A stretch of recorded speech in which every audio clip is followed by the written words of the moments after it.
반갑습니다. 29일 금요일 새벽 하나님께 올려드립니다. 함께 나의 모습, 나의 소유 찬양 부르십니다.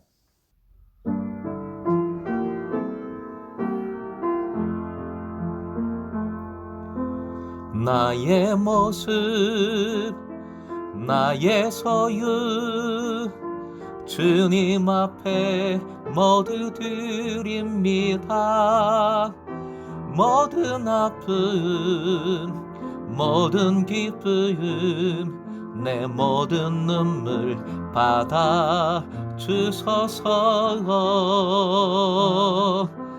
나의 생명을 드리니 주 영광 위하여 사용하옵소서. 내가 사는 날 동안에 주를 찬양하며 기쁨의 제물 되리.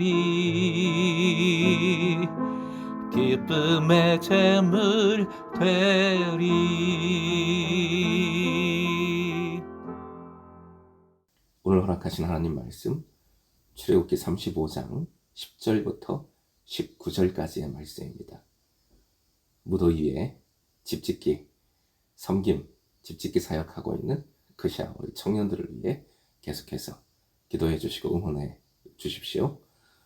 출애굽기 35장 10절부터 19절까지 함께 읽겠습니다.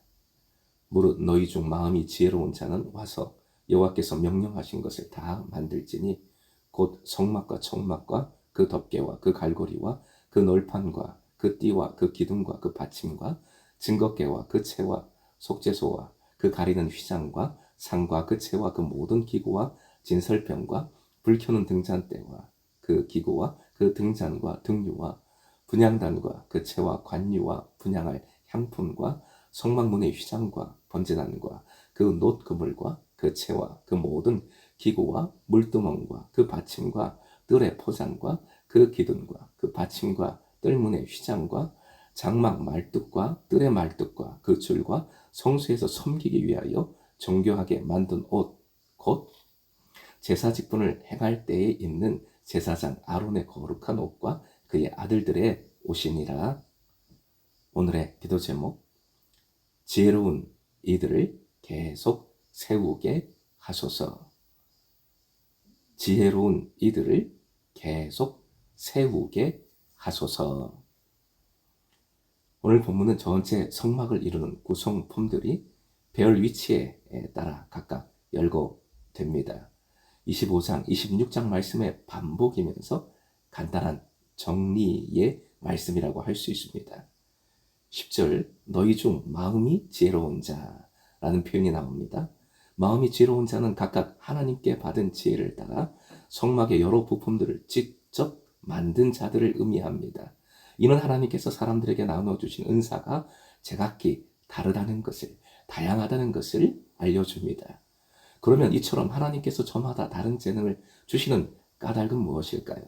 다양한 삶의 터전을 갖고 있는 성도들이 각기 다른 재능을 발휘하도록 하여 교회를 함께 세우고 하나님 나라를 확장케 하고자 하시는 큰 역사를 이루시기 위함입니다. 그러므로 내게 없는 재능으로 인해 실망하거나 불평할 필요가 전혀 없습니다. 오직 그것이 어떠하든지 내게 달란트 주셨음을 믿고 그 재능으로 인해 하나님께 감사하며 그것을 잘 선용하여 하나님의 뜻을 이루어 드리도록 힘써야 하는 것이 가장 중요합니다. 11절, 성막 본체를 만드는 데 필요한 주요 구성품으로부터 지성소와 성소에 배치할 각종 성구들, 그리고 성막들에 배치할 기구 및 뜰을 구성하는 데 필요한 포장과 부속품들과 줄과 말뚝까지 열거되고 있습니다.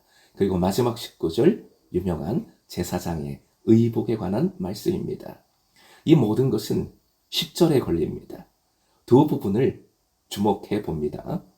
와라, 지혜로운 자는, 만들라, 여호와께서 명령하신 것을. 화면 보시고 한 번 더 읽겠습니다. 시작. 와라, 지혜로운 자는, 만들라, 여호와께서 명령하신 것을. 첫째, 오라고 명하십니다. 본문 앞 어제 묵상했던 말씀이 헌물, 헌금에 대한 것이었죠. 가장 중요한 것은 주님의 말씀에 순종하여 자발적으로 최선을 다해서 드리는 것이라 말씀드렸습니다. 오라 하심도 동일합니다. 누가 오는가? 지혜로운 자입니다. 지혜는 세상적인 기술이 아닙니다. 근본적으로 성령 충만이요 말씀 충만입니다. 성령 안에서 말씀 위에서 발휘되는 달란트가 기술이 지혜인 겁니다. 그러니 말씀을 깨닫고 순종하는 자, 그 순종에 자발성과 최선을 다하는 자가 바로 지혜로운 자입니다. 오라 명하십니다. 와야 합니다. 내가 내 욕심 앞으로 나오는 것이 아니라, 내 영광 앞으로 나오는 것이 아니라 오직 주님 앞으로 나와야 합니다.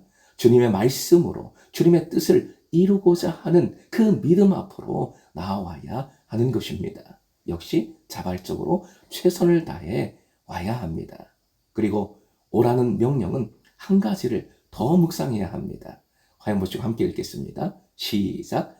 다른 지혜로운 일을 계속 세워야 한다. 다른 지혜로운 일을 계속 세워야 한다는 사실입니다. 아주 중요하지요. 여기에 공동체의 미래가 달려 있기 때문입니다. 다른 지혜로운 일을 오게 하지 않으면 교회는 고인물과 같습니다. 우리가 왜 미래 공동체를 그렇게 중요하게 여기는가?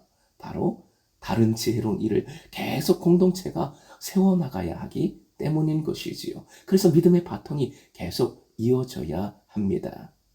특히 지금 우리가 소그룹을 모이고 있는데 소그룹 속에서 지혜로운 일을 계속 세우는 일, 제자되고 제자 삼는 일이 가장 효과적으로 이루어질 수 있습니다. 리더는 또 다른 리더를 세우게 되지요. 그리고 소그룹 속에서 그 다음에 리더를 할 또 다른 리더들을 물색하고 양육하게 됩니다. 소그룹을 통해 새로운 리더가 세워지면 새로운 소그룹이 그 리더를 통해 태어나고 결국 공동체 전체적으로 부흥을 이루게 되는 것이지요. 그리고 만들라 명하십니다. 만들라 무엇을요? 하나님께서 명하신 것을 만들어야 합니다. 내가 좋아하는 것, 세상 보기에 좋은 것을 만들어내면 안 됩니다. 하지만 지금까지 솔직히 이 땅의 교회가 하나님 명하신 것이 아니라 하나님의 뜻을 받드는 것이 아니라 세상적이고도 인간적인 것들을 알게 모르게 많이 만들어냈습니다. 그런 것들을 열매라고 부흥이라고 생각했습니다. 이제는 다시 순전한 복음으로 돌아가야 합니다. 만들어 놓은 바벨탑이 있다면 과감히 포기해야 됩니다. 무너뜨려야 합니다. 그런 면에서 우리 금성 공동체는, 우리 교회는 규모 면에서부터 시작해서 여러 가지 면으로 큰 강점이 있습니다. 이를 위하여 남은 목회 열정을 다하길 개인적으로도 소망하고 여러분이 함께 동력해 주시기를 부탁드립니다. 진짜 친구 공동체, 사랑의 공동체로 순전한 복음을 전하는 공동체로 우리 금성교회가 우뚝 세워지길 축복합니다. 사랑하는 금성의 제자 여러분, 여러분 모두가 쉐마의 영성으로 살아가는 지혜로운 자 되시길, 그래서 이 시대 왕같은 제사장의 영광을 누리시길 축복하고요. 무엇보다 또 다른 지혜자들이 우리 공동체에서 계속 세워지길, 청년, 청장년, 나르들이 바로 그 지혜로운 자가 되길 기도하고 동력해 주십시오. 집중해 주십시오. 하나님께서 만들라 명하신 것을 제대로 만들어가는 제사들이 가득한 공동체, 많은 영혼들이 주님께로 와 재미주의 비전을 함께 이루는 금성 공동체 되기를 주님의 이름으로 축원드립니다.